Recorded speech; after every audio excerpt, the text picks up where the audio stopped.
The Great Revival of Religion, 1740 to 1745, Charles Hodge. These chapters are taken from his work, The Constitutional History of the Presbyterian Church in the United States.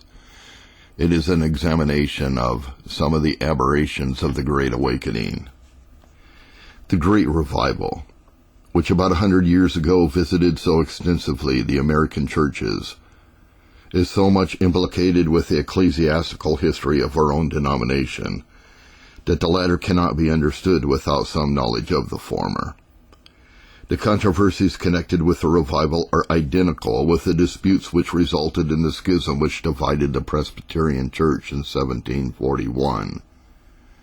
Before entering, therefore, upon the history of that event, it will be necessary to present the reader with a general survey of that great religious excitement, which arrayed in conflicting parties the friends of religion in every part of the country. This division of sentiment could hardly have occurred had the revival been one of unmingled purity. Such a revival, however, the Church has never seen. Every luminous body is sure to cause shadows in every direction and of every form.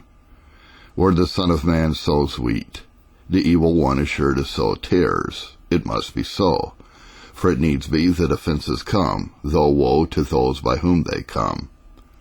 The men who, either from their character or circumstances, are led to take the most prominent part during such seasons of excitement are themselves often carried to extremes, or are so connected with the extravagant that they are sometimes the last to perceive and the slowest to oppose the evils which so frequently mar the work of God, and burn over the fields which he had just watered with his grace. Opposition to these evils commonly comes from a different quarter, from wise and good men who have been kept out of the focus of the excitement, and it is well that there are such opposers, else the Church would soon be overrun with fanaticism. The term revival is commonly used in a very comprehensive sense. It includes all the phenomena attending a general religious excitement, as well as those which spring from God, as those which owe their origin to the infirmities of men. Hence, those who favor the work, for what there is divine in it, are often injuriously regarded as the patrons of its concomitant irregularities, and those who oppose what is unreasonable about it are as improperly denounced as the enemies of religion. It is, therefore, only one expression of that fanaticism which haunts the spirit of revivals, to make such a work a touchstone of character, to regard all as good who favor it, and all as bad who oppose it. That this should be done during the continuance of the excitement is an evil to be expected and pardoned, but to commit the same error in a historical review of such a period would admit of no excuse. That the state of religion did rapidly decline after the revival, we have abundant and melancholy evidence. Even as early as March 1744, Jonathan Edwards wrote, "The present state of things in New England is, of many accounts, very melancholy. There is a vast alteration within 2 years. God," he adds, "was provoked at the spiritual pride and self-confidence of the people, and withdrew from them. And the enemy has come in like a flood in various respects, until the deluge has overwhelmed the whole land. There had been from the beginning a great mixture, especially in some places, of false experience and false religion with true. But from this time the mixture became much greater, and many were led away into sad delusions." In another letter, dated May 23, 1749, he says, "As to the state of religion in these parts of the world, it is in general very dark and melancholy." In the preceding October, when writing to Mr. Erskine of Edinburgh, he communicates to him an extract from a letter to himself from Governor Belcher of New Jersey, who says, "The accounts which I receive from time to time give me too much reason to fear that Arminianism, Arianism, and even Socianism and destruction to the doctrines of grace are daily propagated in the New England colleges." In 1750 he writes to Mr. McCulloch in the following melancholy strain, quote, "Iniquity abounds, and the love of many waxes cold. Multitudes of fair and high professors in one place or another have sadly backslidden, Sinners are desperately hardened. Experimental religion is more than ever out of credit with far the greater part, and the doctrines of grace and those principles in religion which do chiefly concern the power of godliness are far more than ever discarded. Arminianism and Pelagianism have made a strange progress within a few years. The Church of England in New England is, I suppose, treble what it was 7 years ago. Many professors are gone off to great lengths in enthusiasm and extravagance in their notions and practices. Great contentions, separations, and confusions in our religious state prevail in many parts of the land. In 1752, in a letter to Mr. Gillespie relating to his difficulties with his congregation, he says, quote, "It is to be considered that these things have happened when God is greatly withdrawn and religion was very low, not only in Northampton, but all over New England." The church in Stonington, Connecticut was torn to pieces by fanaticism and a separate congregation erected. The excellent pastor of that place, a Reverend Mr. Fish, a warm friend of the revival, exerted himself in vain to stem the torrent. And other ministers, he says, that came to our help carried on the same design of connecting the false notions which new converts had embraced about religion, particularly the late judicious and excellent Mr. David Brainerd, who in this desk exposed and remonstrated against the same errors, and told me that such false religion as prevailed among my people has spread almost all the land over, end quote. That false doctrines increasingly prevailed after the revival is strongly asserted in the letter of Jonathan Edwards already quoted. Other proofs of the fact might easily be adduced. The Reverend John Graham, in a sermon preached in 1745, complains that many had gone forth, who preached not the gospel of our Lord Jesus Christ, who denied the doctrines of personal election, of original sin, of justification by the perfect righteousness of Christ, imputed by an act of sovereign grace, instantaneous regeneration by the divine energy of special irresistible grace, and of the final perseverance of the saints. Quote, "The Pelagian and Arminian errors," he adds, "cannot but be exceedingly pleasing to the devil, and such as preach them most successfully are the greatest instruments of supporting his kingdom in the world, and his dominion in the hearts of men. What necessity is then laid upon ministers of the gospel, who see what danger precious souls are in by the spread and prevalence of such pernicious errors, which are like a fog or smoke sent from the bottomless pit on purpose to prevent the shining of the gospel sun into the hearts of men, to be very close and strict in searching into the principles of such as are candidates for the sacred ministry," end quote. Somewhat later, President Clapp found it necessary, on account of the increasing prevalence of error, to write a formal defense of the doctrines of the New England churches. The leading features of the new divinity of which he complained were, number 1, that the happiness of the creature is a great end of creation; number 2, that self-love is the ultimate foundation of all moral obligation; number 3, that God cannot control the acts of free agents; number 4, that he cannot certainly foreknow, much less decree such acts; number 5, that all sin consists in the voluntary transgression of known law; that Adam was not created in a state of holiness, but only had a power to act virtuously, and every man is now born into the world in as perfect a state of rectitude as that in which Adam was created; and number 6, the actions of moral agents are not free and consequently have no moral character, unless such agents have plenary ability and full power to the contrary. Hence it is absurd to suppose that God should implant grace or holiness in any man or keep him from sin. Number 7, Christ did not die to make satisfaction for sin, and hence there is no need to suppose him to be essentially God, but only a perfect and glorious creature. No great weight ought to be laid upon men's believing Christ's divinity, or any of those speculative points which have been generally received as the peculiar and fundamental doctrines of the gospel. But we ought to have charity for all men, let their speculative principles be what they may, provided they lead moral lives.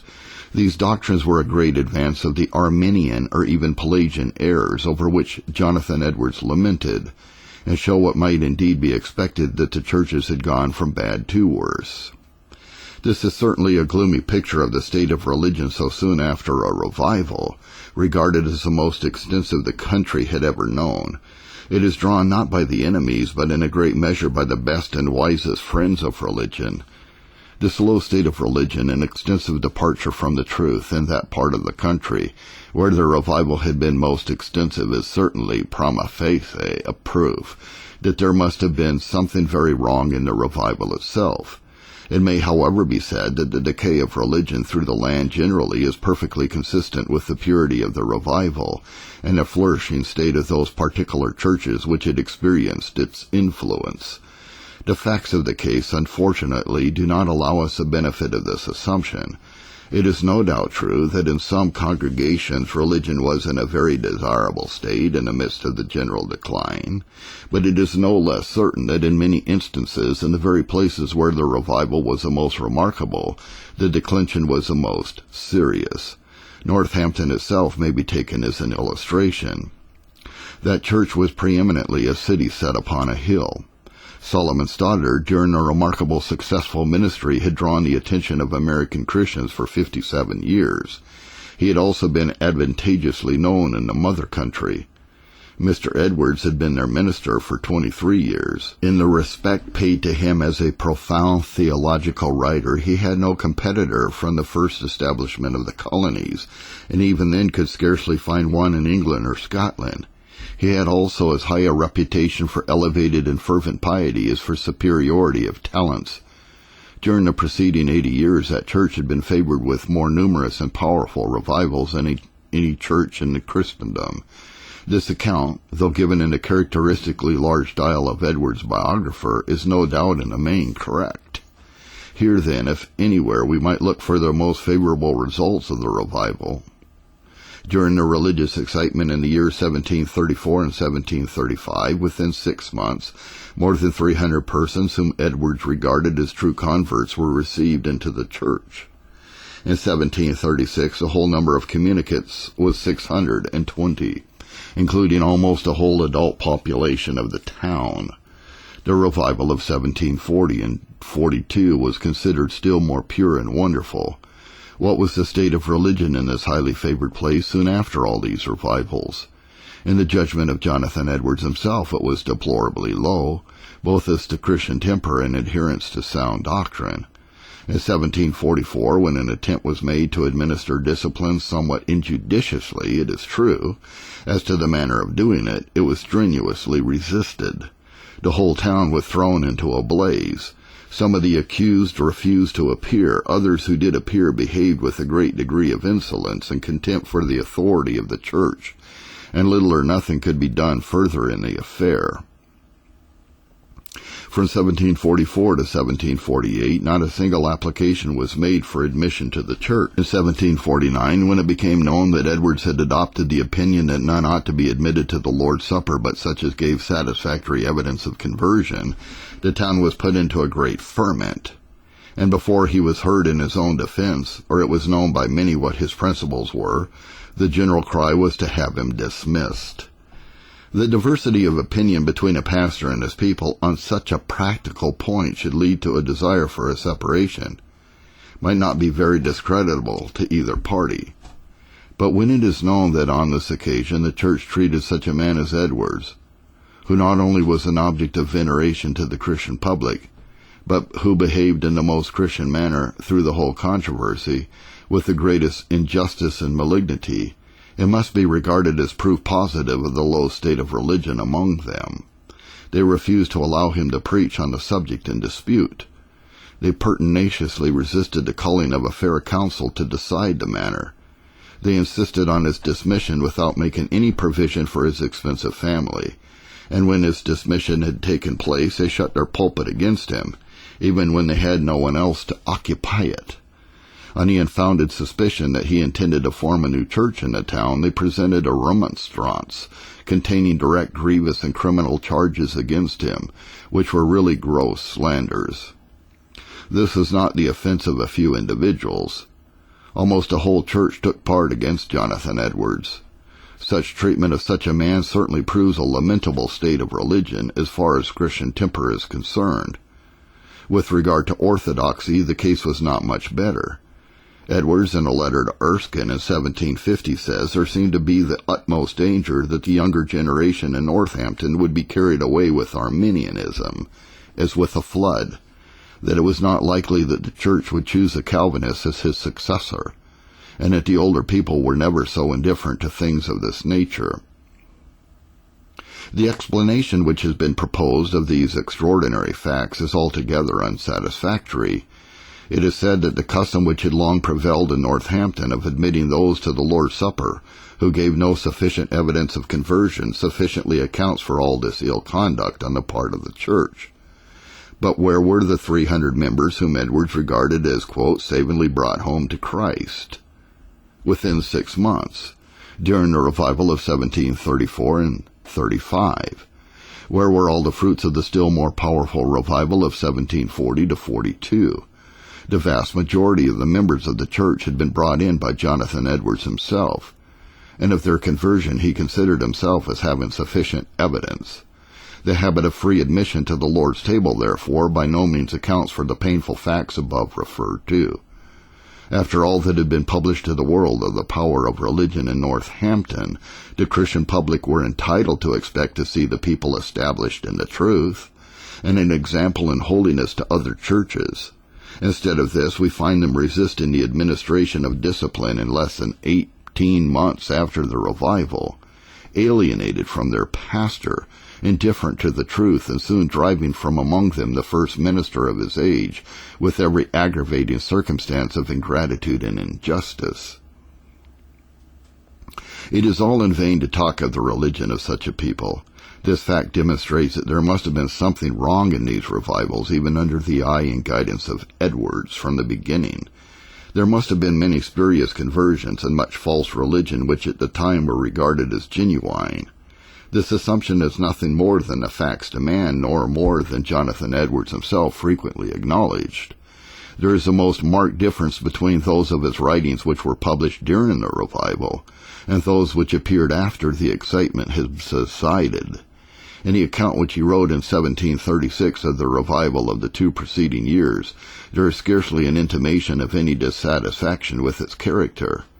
Yet in 1751 he speaks of it as having been very far from pure, and in 1751 he lamented his not having had boldness to testify against some glaring false appearances and counterfeits of religion, which became a dreadful source of spiritual pride, and of other things exceedingly contrary to true Christianity.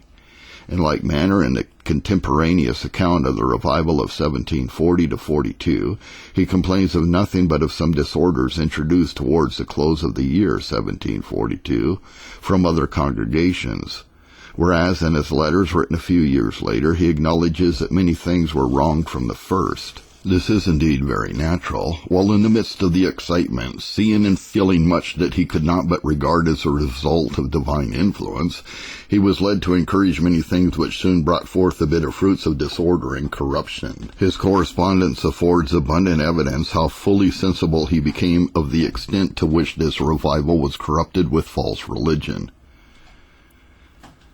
When his Scottish friends had informed him of the religious excitement then prevailing in some parts of Holland, he wrote to Mr. Erskine on June 28, 1751, expressing his anxiety that the people might be led to extinguish between true and false religion, between those experiences which are from the saving influence of the Spirit of God, and those which are from Satan transformed into an angel of light.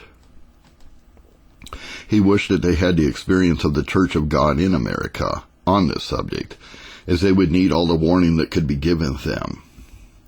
The temptation, he adds, to religious people in such a state to countenance the glaring, shining counterfeits of religion, without distinguishing them from the reality, is so strong that they can hardly be restrained from committing the mistake. In reference to the wish of the Dutch ministers to have attestations of the permanently good effects of the revivals in Scotland and America, he says, I think it fit they should know the very truth in the case, and that things should be represented neither better nor worse than they are. If they should be represented worse, it would give encouragement to unreasonable opposers. If better, it might prevent a most necessary caution among the true friends of the awakening. There are undoubtedly very many instances in New England in the whole of the perseverance of such as were thought to have received the saving benefit of the late revivals of religion, and of their continuing to walk in newness of life as become saints, instances which are incontestable. But I believe the proportion here is not so great as in Scotland. I cannot say that the greater portion of the supposed converts give reason to suppose by their conversation that they are true converts. The proportion may perhaps be truly represented by the proportion of the blossoms on a tree which abide and come to mature fruit, to the whole number of blossoms in the spring, end quote. These passages give a melancholy account of the results of the great religious excitement now under consideration. In the preceding estimate, Edwards does not speak of those who were merely awakened, or who were for a time the subjects of serious impressions, but of those who were regarded as converts. It is of these, he says, that only a small portion proved to be genuine. If this be so, it certainly proves that apart from the errors and disorders universally reprobated by the judicious friends of the revival, there were serious mistakes committed by those friends themselves. If it was difficult then, it must be much more so now to detect the causes of the spurious excitement which then so extensively prevailed. Two of these causes, however, are so obvious that they can hardly fail to attract attention. These were laying too much stress on feelings excited through the imagination, and allowing and indeed encouraging the free and loud manifestation of feeling during public or social worship. It is one office of the imagination to recall and reconstruct conceptions of any object which affects the senses. It is by this faculty that we form mental images or lively conceptions of the objects of sense. It is to this power that graphic descriptions of absent or imaginary scenes are addressed. And it is by the agency of this faculty that oratory, for the most part, exerts its power over the feelings. That a very large portion of the emotions so strongly felt and so openly expressed during this revival arose not from spiritual apprehensions of divine truth, but from mere imaginations or mental images is evident from two sources. First, from the descriptions given of the exercises themselves, and secondly, from the avowal of the propriety of this method of exciting feeling in connection with religious subjects. Had we no definite information as to this point, the general account of the effects of the preaching of George Whitefield and others would satisfy us that, to a very great extent, the results were to be attributed to no supernatural influence, but to the natural powers of oratory. There is no subject so universally interesting as religion, and therefore there is none which can be made the cause of such general and powerful excitement. Yet it cannot be doubted that had George Whitefield selected any worthy object of benevolence or patriotism, he would have produced a great commotion in the public mind. When therefore he came to address men on a subject of infinite importance, of the deepest personal concern, we need not be surprised at the effects which he produced. The man who could thaw the icy propriety of Bolingbroke, who could extort gold from Franklin, though armed with a determination to give only copper, must be expected to control at will the passions of the young, the ignorant, and the excitable. It was far from being denied or questioned that his preaching was to an extraordinary degree attended by a divine influence. That influence is needed to account for the repentance, faith, and holiness which were in a multitude of cases a result of his ministrations. It is not needed, however, to account for the loud outcries, faintings, and bodily agitations which attended his course. These are sufficiently explained by his vivid descriptions of hell, of heaven, of Christ, and of future judgment, addressed to a congregated thousands of excited and sympathizing hearers, accompanied by the most stirring appeals to the passions, and all delivered with consummate skill of voice and manner. It was under such preaching the people, as he tells us, soon began to melt, to weep, to cry out, and to faint. That a large part of these results was to be attributed to natural causes can hardly be doubted. Yet who could discriminate between what was the work of the orator and what was the work of the Spirit of God? Who could tell whether the sorrow, the joy, and the love expressed and felt were the results of lively imaginations or spiritual apprehensions of the truth? The two classes of exercises were confounded, both passed for genuine, until bitter experience disclosed a mistake. It is evident that Whitefield had no opportunity of making any such discrimination, and that for the time at least he regarded all meltings, all sorrowing, and all joy following his fervid preaching as evidence of the divine presence. It is not, however, these general accounts so much as a more particular detail of the exercises of the subjects of this revival, which shows how much of the feeling then prevalent was due to the imagination. Thus Jonathan Edwards speaks of those who had a lively picture in their minds of hell, as of a dreadful furnace, of Christ, as one of glorious majesty, and of a sweet and gracious aspect, or as of one hanging on the cross and blood running from his wounds. Great stress was often laid upon these views of, quote, an outward Christ, end quote, and upon the feeling resulting from such conceptions. Though Jonathan Edwards was from the beginning fully aware that there was no true religion in such exercises, and though in his work on the affections written in 1746 he enters largely on the danger of delusion from this source, it is very evident that at this period he was not properly impressed with the sense of guarding against this evil. Just after stating how commonly such mental pictures were cherished by the people, he adds, "Surely such things will not be wondered at by those who have observed how any strong affections about the temporal manners will excite lively ideas and pictures of different things in the mind." In his sermon on the distinguishing marks of a work of the Spirit of God, he goes much further. He there says, "Such is our nature that we cannot think of things invisible without some degree of imagination. I dare appeal to any man of the greatest powers of mind, whether he is able to fix his thoughts on God or Christ or the things of another world without imaginary ideas attending his meditation." By imaginary ideas he means mental images or pictures.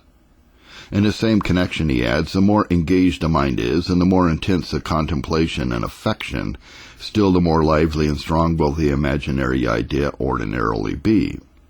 Hence he insists that it is no argument that a work is not a work of the Spirit of God, that some who are the subjects of it have been in a kind of ecstasy in which they have been carried beyond themselves, and have had their minds transported in a train of strong and pleasing imaginations, and a kind of visions as though they were wrapped up even to heaven and there saw glorious sights, end quote. It is not to be denied that there is a legitimate use of the imagination in religion. The Bible often addresses itself to this faculty. The descriptions which it gives of the future glory of the church and of heaven itself are little else than a series of images. Not that we should conceive of the millennium as of a time when the lion and lamb shall feed together, or of heaven as a golden city, but that we may have a more lively impression of the absence of all destructive passions when Christ shall reign on earth, and that we may learn to think of heaven as a state of surpassing glory. In all such cases, it is a thought which the figure is meant to convey, and not the figure itself, that the mind rests upon in all truly religious exercises. When, on the other hand, the mind fixes on the image and not upon the thought, and inflames itself with these imaginations, the result is mere curious excitement. So far, then, as the imagination is used to render the thoughts, which the understanding forms of spiritual things distinct and vivid, so far may it minister to our religious improvement. But when it is made a mere chamber of imagery, in which the soul alarms or delights itself with spectres, it becomes a source of all manner of delusions. It may still further be admitted that images borrowed from sensible objects often mix with and disturb the truly spiritual contemplations of the Christian, but this is very different from teaching that we cannot think of God or Christ or spiritual subjects without some pictorial representations of them. If such is the constitution of our nature that we must have such imaginary ideas of God himself, then we ought to have and to cherish them. But by the definition, these ideas are nothing but the reproduction and varied combinations of past impressions on the senses. To say, therefore, that we must have such ideas of God is to say that we must conceive of him and worship him under some corporal form, which is nothing but refined idolatry, and is as much forbidden as the worship of stocks or stones. It certainly needs no argument to show that we cannot form any pictorial representation of a spirit, and least of all, of God, or that such representations of Christ or heaven cannot be the source of any truly religious affections. What have such mental images to do with the apprehension of the evil of sin, of the beauty of holiness, of the mercy of God or the merits of Christ, or with any of those truths on which the mind acts when under the influence of the Spirit of God? From the accounts of this revival already quoted, from the detail given of the experience of many of its subjects, and especially from the arguments and apologies just referred to, it is evident that one great source of the false religion, which it is admitted then prevailed, was the countenance given to these impressions on the imagination, and to the feelings thus excited. It was in vain to tell the people they must distinguish between what was imaginary and what was spiritual, that there was no religion in these lively mental images, when they were at the same time told that it was necessary they should have them, and that the more intense the religious affection, the more vivid would these pictures be. Under such instruction they would strive to form such imaginations. They would gloat on them, inflame themselves with them, and consider the vividness of the image and the violence of the consequent emotion as a measure of their religious attainment. How deeply sensible Jonathan Edwards became of the evil which actually arose from this source may be learned from his work on the affections. When an affection arises from the imagination and is built upon it as its foundation, instead of a spiritual illumination or discovery, then is the affection, however elevated, worthless and vain. And in another place he says, when the Spirit of God is poured out to begin a glorious work, then the old serpent as fast as possible, and by all means introduces this bastard religion, and mingles it with the true, which has from time to time brought all things into confusion. The pernicious consequence of it is not easily imagined or conceived of until we see and are amazed with the awful effects of it, and the dismal dissolution it has made. If the revival of true religion be very great in its beginning, yet if this bastard comes in, there is a danger of its doing so as Gideon's bastard Abimelech did, who never left until he had slain all his 70 true-born sons, excepting one, that was forced to flee. The imagination or fantasy seems to be that in which are formed all those delusions of Satan, which those are carried away with who, under the influence of false religion and counterfeit graces and affections, here's the devil's grand lurking place, a very nest of foul and delusive spirits. If Jonathan Edwards, who was facile precepts among the friends of this revival, could during its early stages fall into the error of countenancing the delusions which he afterwards so severely condemned, what could be expected of George Whitefield and others who at this time, dates must not be neglected, a few years made a great difference both in persons and things, passed rapidly from place to place, neither making nor being able to make the least distinction between the effects of an excited imagination and the exercises of genuine religion? That they would test the experience of their converts by its fruits is not denied, but that they considered all the commotions which attended their ministrations as proofs of the Spirit's presence is evident from their indiscriminate rejoicing over all such manifestations of feeling. These violent agitations, produced through the medium of the imagination, though sufficiently prevalent during the revival in this country, were perhaps still more frequent in England under the ministrations of Wesley, and combined with certain peculiarities of his system, have given to the religion of the Methodists its peculiar, and so far as it is peculiar, its undesirable characteristic. Another serious evil was the encouragement given to loud outcries, faintings, and bodily agitations during the time of public worship. It is remarkable that these effects of the excitement prevailed generally, not only in this country, but also in Scotland and England. The fanatical portion of the friends of the revival not only encouraged these exhibitions, but regarded them as proofs of the presence and power of the Spirit of God. The more judicious never went to this extreme, though most of them regarded them with favor. This was the case with George Whitefield, Jonathan Edwards, and Blair. The manner in which Whitefield describes the scenes at Nottingham and Fagg's Manor, and others of a similar character, shows that he did not disapprove of these agitations. He says he never saw a more glorious sight than when the people were fainting all around him and crying out in such a manner as to drown his own voice. Jonathan Edwards took them decidedly under his protection. He not only mentions without the slightest indication of disapprobation that his church was often filled with outcries, faintings, and convulsions, but takes great pains to vindicate the revival from all objection on that account. Though such effects were not, in his view, any decisive evidence of the kind of influence by which they were produced, he contended that it was easy to account for their being produced by a right influence and a proper sense of things. He says ministers are not to be blamed for speaking of these things as probable tokens of God's presence and arguments of the success of preaching, because I think they are so indeed.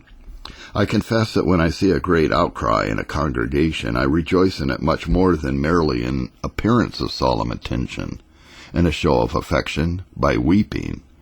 To rejoice that the work of God is carried on calmly and without much ado is in effect to rejoice that it is carried on with less power, or that there is not so much of the influence of God's Spirit. In the same connection, he says that when these outcries, faintings, and other bodily effects attended the preaching of the truth, he did not scruple to speak of them, to rejoice in them, and bless God for them, as probable tokens of his presence. The Boston ministers, on the other hand, appear to have disapproved of these things entirely, as they mention their satisfaction that there had been little or nothing of such blemishes of the work among their churches. The same view was taken of them by President Jonathan Dickinson, William Tennent, of Freehold, and many others. That the fanatics who regarded these bodily agitations and outcries as evidences of conversion committed a great and dangerous mistake need not be argued, and that Edwards and others who rejoiced over and encouraged them as probable tokens of the favor of God fell into an error scarcely less injurious to religion will at the present day hardly be questioned. That such effects frequently attend religious excitements is no proof that they proceed from a good source.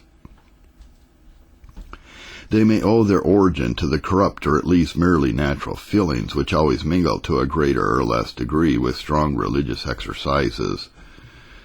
It is a matter of great practical importance to learn what is the true cause of these effects, to ascertain whether they proceed from those feelings which are produced by the Spirit of God, or from those which arise from other sources. If the former, we ought to rejoice over them. If the latter, they ought to be repressed and discountenanced. That such bodily agitations owe their origin not to any divine influence, but to natural causes, may be inferred from the fact that these latter are adequate to their production. They are not confined to those persons whose subsequent conduct proves them to be the subjects of the grace of God, but, to say the least, are quite as frequently experienced by those who know nothing of true religion. Instead, therefore, of being referred to those feelings which are peculiar to the people of God, they may safely be referred to those which are common to them and to unrenowned men. Besides, such effects are not peculiar to what we call revivals of religion. They have prevailed in seasons of general excitement in all ages and in all parts of the world among pagans, papists, and every sect of fanatics which has ever disgraced the Christian church. We are therefore not called upon to regard such things with much favor, or to look upon them as probable tokens of the presence of God. That such bodily agitations owe their origin not to any divine influence, but to natural causes, may be inferred from the fact that these latter are adequate to their production. They are not confined to those persons whose subsequent conduct proves them to be the subjects of the grace of God, but, to say the least, are quite as frequently experienced by those who know nothing of true religion. And instead, therefore, of being referred to those feelings which are peculiar to the people of God, they may safely be referred to those which are common to them and to unrenowned men. Besides, such effects are not peculiar to what we call revivals of religion. They have prevailed in seasons of general excitement in all ages and in all parts of the world among pagans, papists, and every sect of fanatics which has ever disgraced the Christian church. We are therefore not called upon to regard such things with much favor, or to look upon them as probable tokens of the presence of God. that the bodily agitations attendant on revivals of religion are of the same nature, and attributable to the same cause as the convulsions of enthusiasts, is in the highest degree probable, because they arise under the same circumstances, are propagated by the same means, and cured by the same treatment. They arise in seasons of great and especially of general excitement. They, in a great majority of cases, affect the ignorant rather than the enlightened, those in whom the imagination predominates over the reason, and especially those who are of a nervous temperament, rather than those of an opposite character.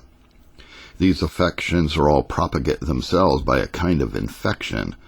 This circumstance is characteristic of this whole class of nervous diseases. Physicians enumerate among the causes of epilepsy seeing a person in convulsions. This fact was so well known that the Romans made a law that if anyone should be seized with epilepsy during the meeting of the comitia, the assembly should be immediately dissolved. This disease occurred so frequently in those excited meetings, and was propagated so rapidly, that it was called a morbus comitialis among the enthusiasts who frequented the tomb of the Abbé Paris in the early part of the last century. Convulsions were of frequent occurrence and never failed to prove infectious. During a religious celebration in the church of St. Roch at Paris, a young lady was seized with convulsions, as within half an hour between 50 and 60 were similarly affected. A multitude of facts of the same kind might be adduced. Sometimes such affections become epidemics, spreading over whole provinces. In the 15th century, a violent nervous disease attended with convulsions and other analogous symptoms extended over a great part of Germany, especially affecting the inmates of the convents. In the next century, something of the same kind prevailed extensively in the south of France. These affections were then regarded as a result of demoniacal possessions, and in some instances multitudes of poor creatures were put to death as demoniacs. The bodily agitations attending the Great Revival were in like manner propagated by infection. On their first view appearance in Northampton, a few persons were seized at an evening meeting, and while others looked on, they soon became similarly affected. Even those who appeared to have come merely out of curiosity did not escape. The same thing was observable at Nottingham, Fagg's Manor, and other places under the preaching of George Whitefield. It was no less obvious in Scotland. It was exceedingly rare for anyone to be thus affected in private, but in the public meetings when one person was seized, others soon caught the infection.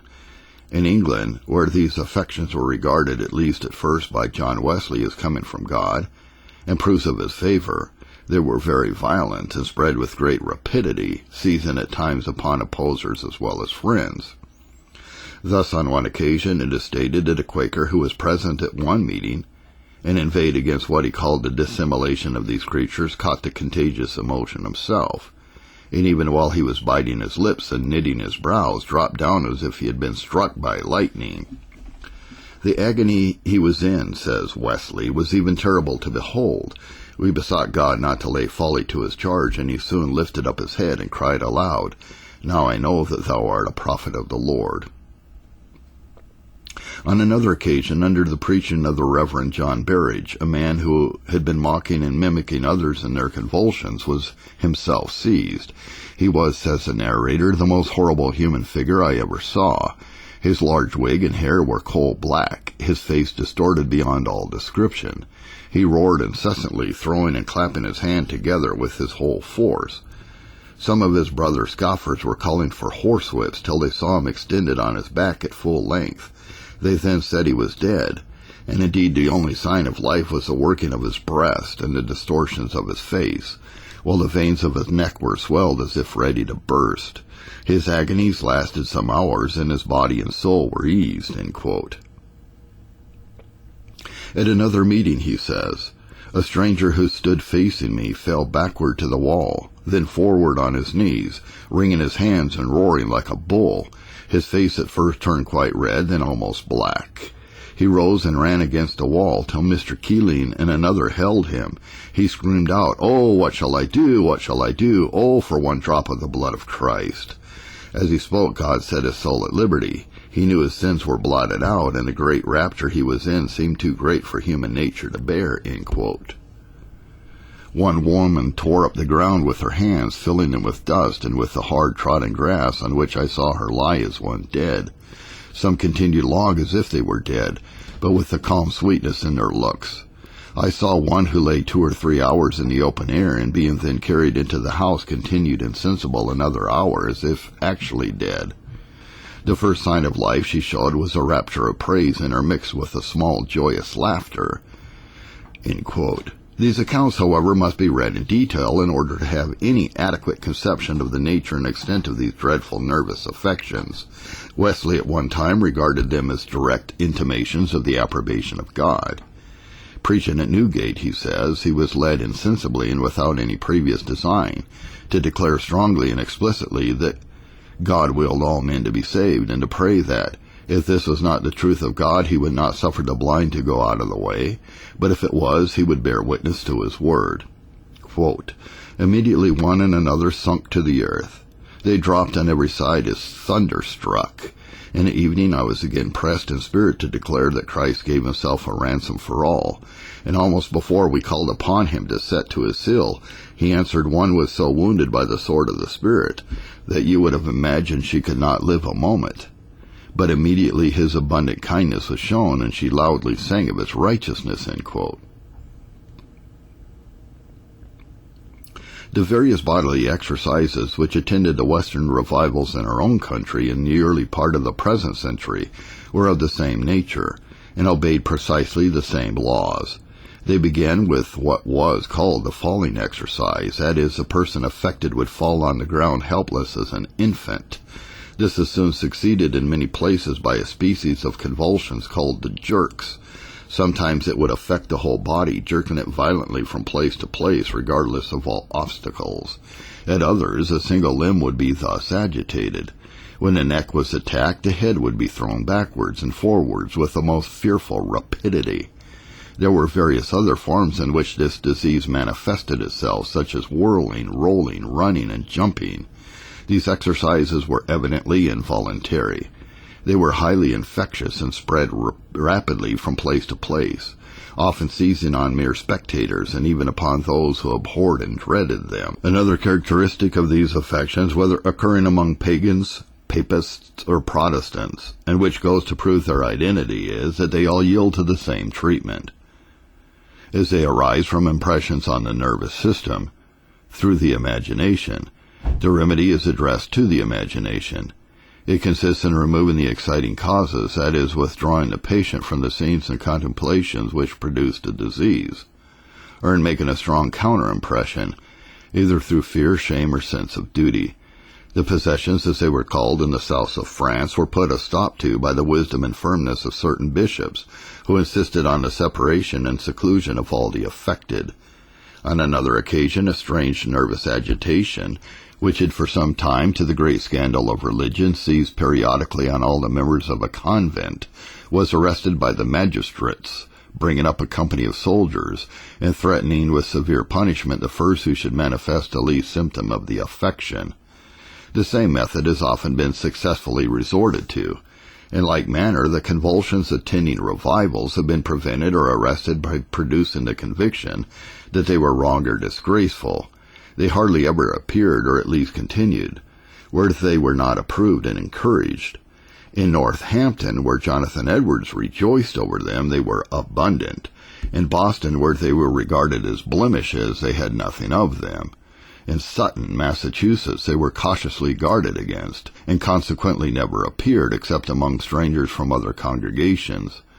Only 2 or 3 cases occurred in Elizabethtown under President Jonathan Dixon, who considered them as irregular heats, and those few were speedily regulated. There was nothing of the kind at Freehold, where William Tennant set his face against all such manifestations of enthusiasm. On the other hand, they followed James Davenport and other fanatical preachers almost wherever they went. In Scotland they were less encouraged than they were here, and consequently prevailed less. In England, where Wesley regarded them as certainly from God, they were fearful both as to frequency and violence. The same thing was observed with regard to the agitations attending the Western revivals. It is also worthy of consideration that these bodily affections are of frequent occurrence at the present day among those who continue to desire and encourage them. It appears, then, that these nervous agitations are of frequent occurrence in all times of strong excitement. It matters little whether the excitement arise from superstition, fanaticism, or from the preaching of the truth. If the imagination be strongly affected, the nervous system is very apt to be deranged, and outcries, faintings, convulsions, and other hysterical symptoms are the consequence.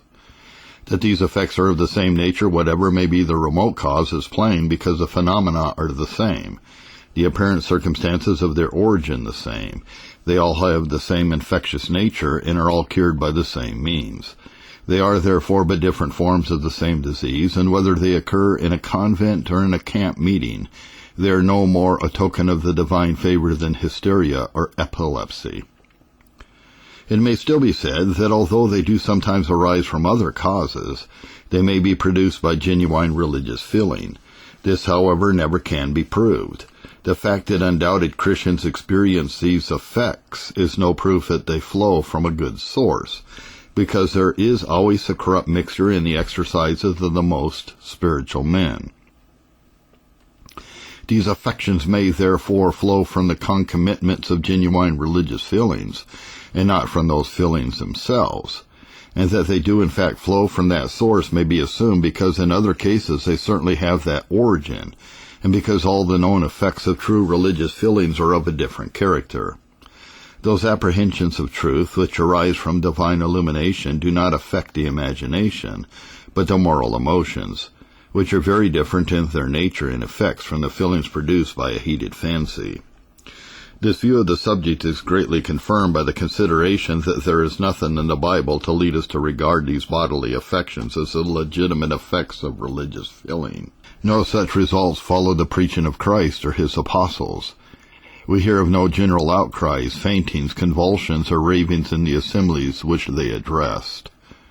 The scriptural examples cited by the apologists of these exhibitions are so entirely inapplicable as to be of themselves sufficient to show how little continence is to be derived from the Bible for such irregularities. Reference is made, for example, to the case of the jailer at Philippi who fell down at the apostles' feet, Acts 2:37. Now when they heard this, they were pricked in their heart, and said, Men and brethren, what shall we do? And to the conversion of Paul. It is, however, too obvious to need remark that in no one of these cases was either the effect produced, or the circumstances attending its production, analogous to the historical convulsions and outcries now under consideration. The testimony of the Scriptures is not merely negative on this subject. Their authority is directly opposed to all such disorders. They direct that all things should be done decently and in order.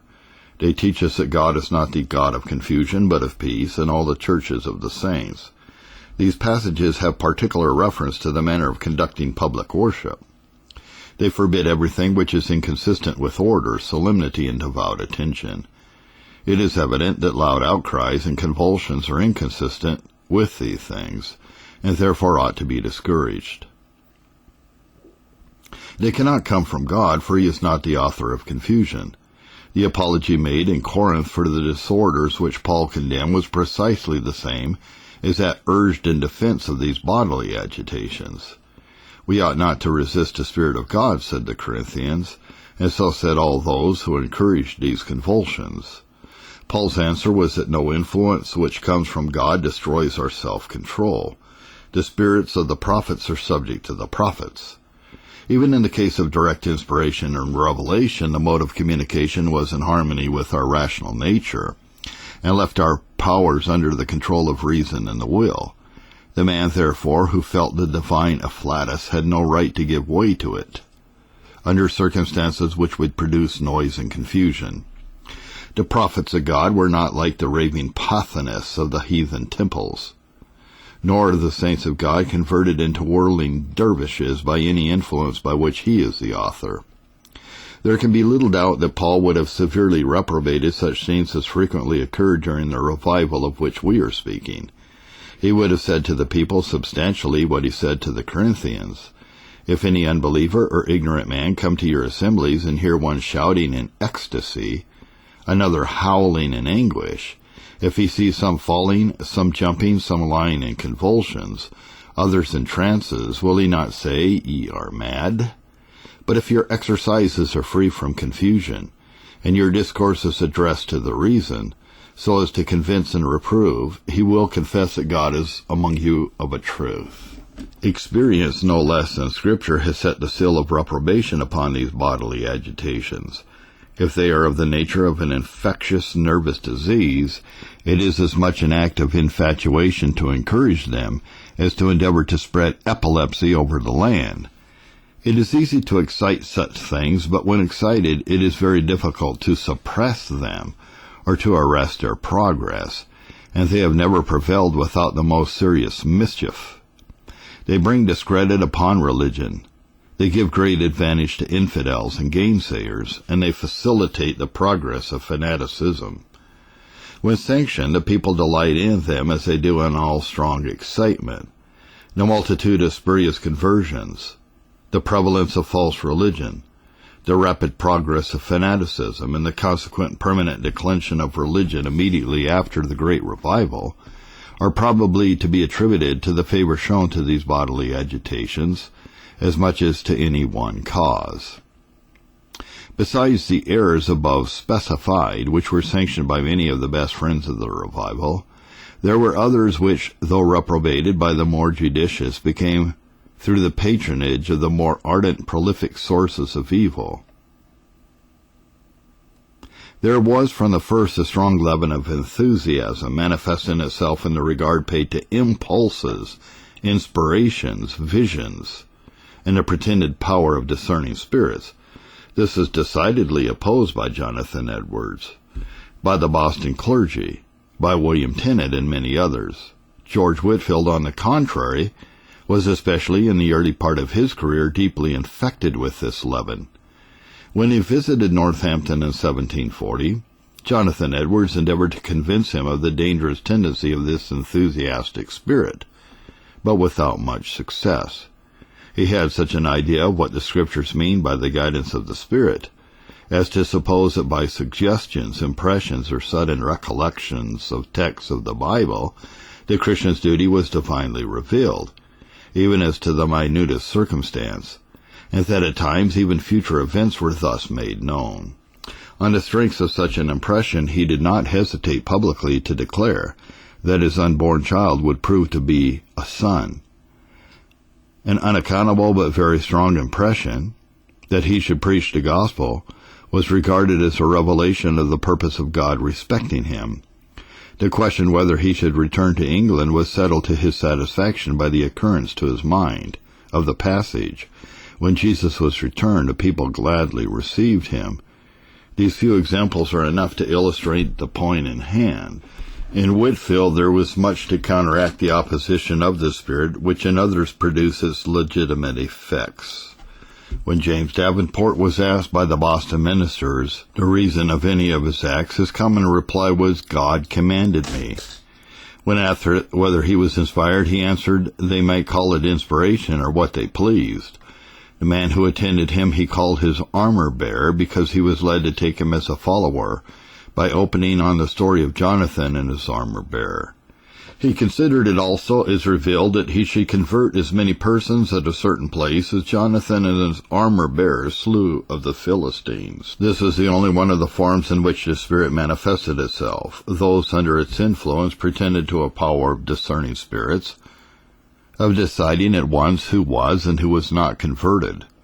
They professed a perfect assurance of the favor of God, founded not upon scriptural evidence, but inward suggestion. It is plain that when men thus give themselves up to the guidance of secret impressions, and attribute divine authority to suggestions, impulses, and casual occurrences, there is no extreme of error or folly to which they may not be led. They are beyond the control of reason or the Word of God. They have a more direct and authoritative communication of the divine will than can be made by any external and general revelation. They of course act as if inspired and infallible. They are commonly filled with spiritual pride and with a bitter denunciatory spirit. All these results were soon manifested to a lamentable extent during this revival. If an honest man doubted his conversion, he was declared unconverted. If anyone was filled with great joy, he was pronounced a child of God. These enthusiasts paid great regard to visions and trances, and would pretend in them to have seen heaven or hell, and particularly persons in the one or the other. They paid more attention to inward impressions than to the Word of God. They laid great stress on views of an outward Christ as on a throne or upon the cross. If they did not feel a minister's preaching, they maintained he was unconverted or legal. They made light of all meetings in which there was no external commotion. They had a remarkable haughtiness and self-sufficiency, and a fierce and bitter spirit of zeal and consciousness. The origin and progress of this fanatical spirit is one of the most instructive portions of the history of this period. In 1726, a religious excitement commenced in New Milford, Connecticut, which was at first of a promising character, but was soon perverted. Its subjects opened a communication with the enthusiasts of Rhode Island, and began to speak slightly of the Bible, especially of the Psalms of David, and to condemn the ministers of the gospel and civil magistrates. They organized themselves into a separate society, and appointed officers not only to conduct their meetings, but to regulate their dress. They made assurance essential of faith. They undervalued human learning, and despised the ordinances of baptism and the Lord's Supper. They laid claim to sinless perfection, and claimed that the standing ministers were unfit to preach, and that the people ought to leave them. One of the leaders of this company was a man named Ferns, who entered Yale College in 1729. A contemporary writer says of this gentleman, "He told me he was certain not 1 in 10 of the communicants in the church in New Haven could be saved, that he should have a higher seat in heaven than Moses, that he knew the will of God in all things, and had not committed any sin for 6 years. He had a proud and haughty spirit, and appeared greatly desirous of applause. He obtained a great ascendancy over certain of the students, especially James Davenport, Wheelock, and Patnaroy, who lived with him most familiarly." He remained in college until 1732, and then returned to New Milford. He ultimately became a Quaker preacher. Such was the origin of that enthusiastic and fanatical spirit which swept over to the New England clutches. Mr. Wheelock and Patnaroy seem soon to have escaped from its influence, but James Davenport remained long under its power, and was a cause of incalculable mischief. He was settled as pastor of the church in Southold, Long Island, in March 1740. He became satisfied that God had revealed to him that his kingdom was coming with great power, and that he had an extraordinary call to labor for its advancement. He assembled his people on one occasion and addressed them continuously for nearly 24 hours, until he became quite wild. After continuing for some time his exciting labors in his own neighborhood, he passed over into Connecticut. The best and most favorable account of his erratic course is given by the Reverend Mr. Fish, who knew him intimately. The substance of this account, given nearly in the language of its author, is as follows.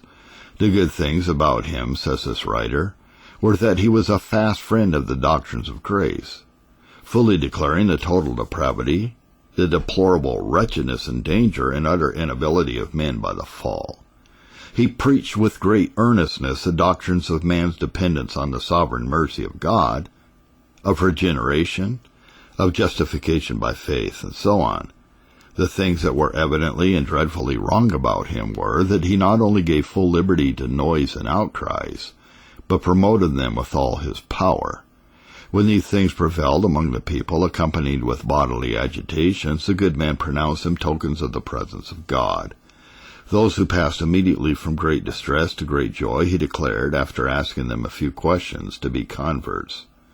Though numbers of such converts in a short time returned to their old way of living, and were as carnal, wicked, and void of experience as ever they were, he was a great favorer of visions, trances, imaginations, and powerful impressions in others, and made such inward feelings a rule of his conduct in many respects.